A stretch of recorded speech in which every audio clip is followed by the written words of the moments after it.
The seedlings are sprouting. Let's go and take a look. So it's only been about 2 weeks since I planted them and they're already coming up.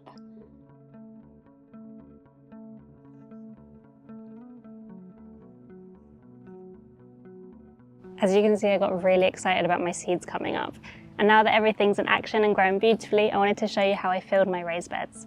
And stay to the end for an added benefit of growing in raised beds versus directly in the ground. We went for a DIY approach, using the materials that we had in the garden and scaffolding planks. In fact, the only real money that we spent was on the topsoil, which came with aged horse manure mixed in. That's the top layer. But let's start with the bottom layer so that you can recreate this in your own raised beds. I started with a thick layer of cardboard overlapping each piece by about 5 centimetres. This helps to block out all of the weeds and keeps the moisture in.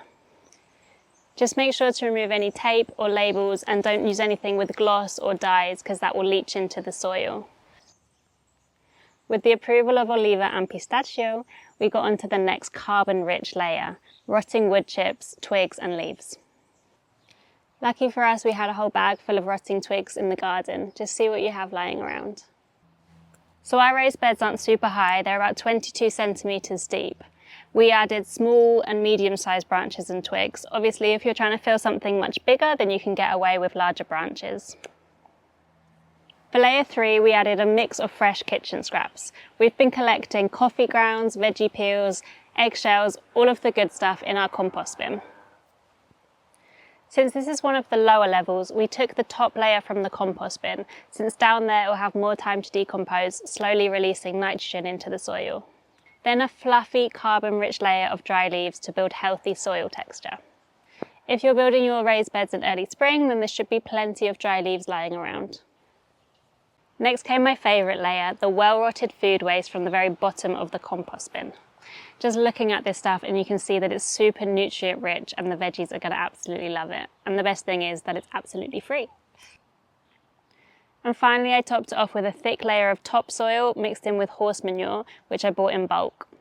This cost me €70, so it's way more cost effective than buying the 50 or 75 litre bags. Honestly, you'll save so much money buying in bulk. I highly, highly recommend it. So lastly, I finished my beds off with a layer of mulch. I use pine bark, but you can also use straw, which is much cheaper.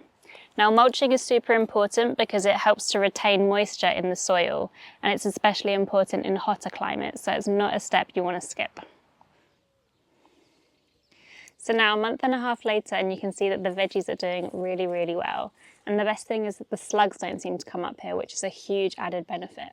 We planted cucumber and pumpkins directly into the ground, and you can see they've just been completely annihilated by slugs. I'm going to wrap up there because the mosquitoes are biting me to death, but I'd love to hear how you built your raised beds and how your vegetables are coming along. Please subscribe to my channel if you want more tips like these. I'd love to have you along for the ride. See you next time.